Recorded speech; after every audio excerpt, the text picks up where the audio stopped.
युवा राज्य की रीढ़ होते हैं। युवाओं को कौशल युक्त बनाने और उन्हें रोजगार और उद्यमिता के अवसर प्रदान करने की भी आवश्यकता है। आज का युवा रोजगार प्रदाता और उद्यमी बनने के अवसर भी तलाशता है। इसी उद्देश्य के लिए हाल में युवा अधिकारिता और उद्यमिता विभाग का गठन किया गया है।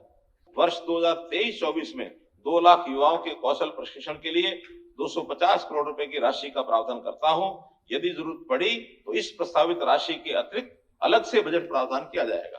युवाओं को स्टार्टअप स्थापित करने के लिए प्रोत्साहित करने तथा अपेक्षित कौशल, व्यक्तित्व और संचार कौशल के साथ युवाओं में उद्यमशीलता को बढ़ावा देने के लिए इंक्यूबेशन केंद्रों की स्थापना की जाएगी।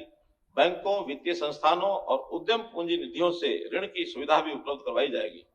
मैं बैंकों और वित्तीय संस्थानों के सहयोग से वेंचर कैपिटल फंड स्थापित करने का प्रस्ताव करता हूं। वेंचर कैपिटल फंड युवाओं को 5 करोड़ रुपए तक की लागत की परियोजनाओं में उद्यमी बनने में सहायता करेगा। इस उद्देश्य के लिए वेंचर कैपिटल फंड के लिए 200 करोड़ रुपए का कोष बनाया जाएगा। श्री विश्वकर्मा कौशल विश्वविद्यालय युवाओं के साथ जोड़कर उन्हें कौशल के साथ सशक्त बनाने के लिए एक पायलट स्कीम के रूप में मुख्यमंत्री कौशल मित्र फेलोशिप योजना तैयार करेगा। हर वर्ष लगभग 5000 युवाओं को artificial intelligence, machine learning, data science, data analytics और प्रोग्रामिंग तथा विद्युत वाहन निर्माण के क्षेत्र में नौकरियों के लिए प्रशिक्षण देने के लिए आईटी कंपनियों के सहयोग से श्री विश्वकर्मा कौशल विश्वविद्यालय में भर्ती आईटी के लिए कौशल केंद्र स्थापित किया जाएगा। हरियाणा कृषि उद्योग निगम द्वारा प्रदान की गई उत्पाद और रसद सहायता के साथ राज्य में हरित स्टोर खोलना युवाओं के लिए फायदेमंद साबित हुआ है। इस उद्यम की सफलता को देखते हुए 23-24 में अतिरिक्त 1500 नए हरित खोलने का लक्ष्य निर्धारित करने का प्रस्ताव करता हूँ। सरकार ने कौशल शिक्षा को स्कूल शिक्षा में समेकित कर शैक्षणिक स्तर पर 2023-24 से कक्षा 6ठी से 8वीं तक में भी कौशल शिक्षा देने की योजना बनाई है। हरियाणा ओवरसीज प्लेसमेंट सेल विदेशों में प्लेसमेंट की आवश्यकताओं और कौशल की जरूरतों की पहचान करेगा और विदेशों में इन नौकरियों के लिए हरियाणा के युवाओं को उपयुक्त रूप में प्रशिक्षित करेगा।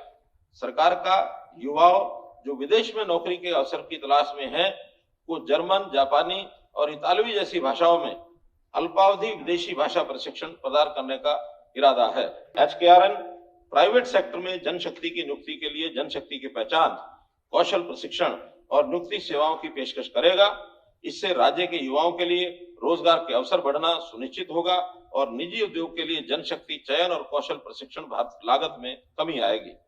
ITI में छात्रों के प्रवेश में सुधार के लिए सरकार ने सरकारी ITI में प्रवेश लेने वाली 3 लाख रुपए वार्षिक से कम पारिवारिक आय वाली प्रत्येक लड़की को 2500 रुपए वित्तीय सहायता प्रदान करने का प्रस्ताव किया है। मैं बताना चाहूंगा कि सरकार ग्रुप सी और ग्रुप डी के लिए CET के माध्यम सहित वर्ष 2023-24 में 65,000 से अधिक नियमित पदों पर भर्ती करेगी। वित्तीय वर्ष 2023-24 के लिए युवा क्षेत्र को 1,636 करोड़ रुपए आवंटित करने का प्रस्ताव करता हूं।